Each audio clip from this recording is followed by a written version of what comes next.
She said it like she was ordering dessert. I'm pregnant. And it's not yours. The knife in my hand paused over the steak, suspended in midair. Her words didn't carry heat or guilt, they landed flat. Practiced. Then she slid the papers across the table. Divorce. House. Alimony. Her eyes didn't flinch. She wanted me broken, reduced. I set the knife down carefully, reached into my briefcase. The folder was heavier than it looked. Thick, deliberate, months of ink and secrets pressed into its spine. I placed it in front of her. "Congratulations," I said, voice steady. "This is a complete report from the private investigator I hired. It details your affair, your hidden assets, and your plan to defraud me." Her face shifted, barely. A twitch in the corner of her mouth. Not shame, fear. For the first time in years, I felt something close to control. The first night I suspected her was quiet. Too quiet. She claimed to be at a friend's, but the silence between her words told me more than the words themselves. Distance has a texture. Hers was thick, rehearsed, like a curtain held in place. When she came home, she smelled of wine she never drank, and laughter that didn't belong to me. I pretended not to notice. Pretending gave me time. The next month, another trip, a missing weekend, a late return with excuses tied in neat bows. I told myself I was paranoid, that maybe marriage rots from within, that maybe distance grows naturally like mold.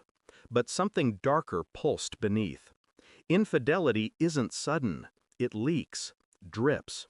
You learn to feel it in the way someone doesn't look at you anymore, the way their phone never faces up, the way your bed smells faintly wrong.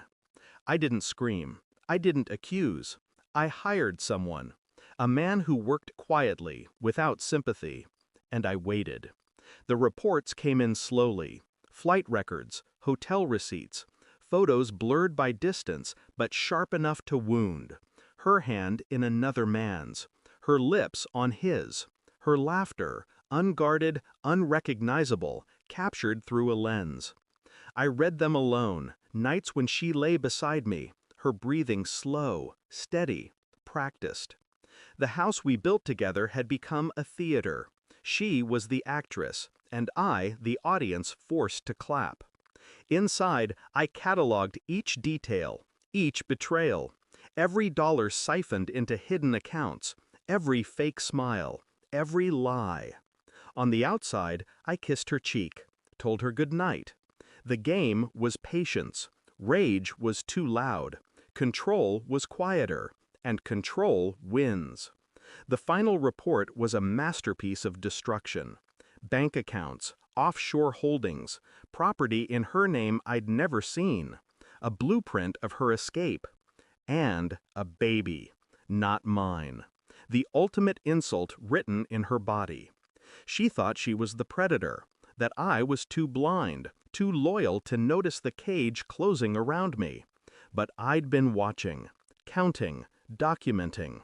So when she slid those papers across the table tonight, I felt no panic, no despair, only stillness. I gave her the folder. She opened it with shaking hands, flipping pages faster and faster, her eyes wide, throat tight. Her mouth parted, searching for denial, for oxygen. But truth is suffocating when you've run out of lies. I didn't raise my voice. I didn't need to. She looked at me then, really looked, as though she'd never seen me before. "You? How long?" she whispered. "Long enough." The silence that followed wasn't empty. It was full. Full of everything she had built collapsing around her. I leaned forward slightly, calm, calculated. You wanted the house, the money, the sympathy of the courts. But what you'll get is exposure, fraud, perjury, and nothing. Her face cracked, splintered. The woman who once owned every inch of me sat powerless in her own skin. I didn't smile, I didn't gloat. I simply stood, gathered my briefcase, and left her sitting in the ruins of her plan. I drove aimlessly for an hour. The night was clean, empty. My chest, too. There were no tears, no mourning. What she destroyed wasn't love, it was the illusion of it. And illusions deserve no grief. People think betrayal burns, but they're wrong. Betrayal freezes. It leaves you sharp, focused, untouchable. By the time I returned home, she was still at the table. Papers scattered, face pale, eyes hollow. She opened her mouth to speak. I walked past her without a word. Because the cruelest punishment isn't shouting or vengeance, it's silence. And silence, I knew, would follow her forever. Thanks for watching. Don't forget to like, share, and comment. Subscribe now to Cheating Stories Insight World for more amazing stories.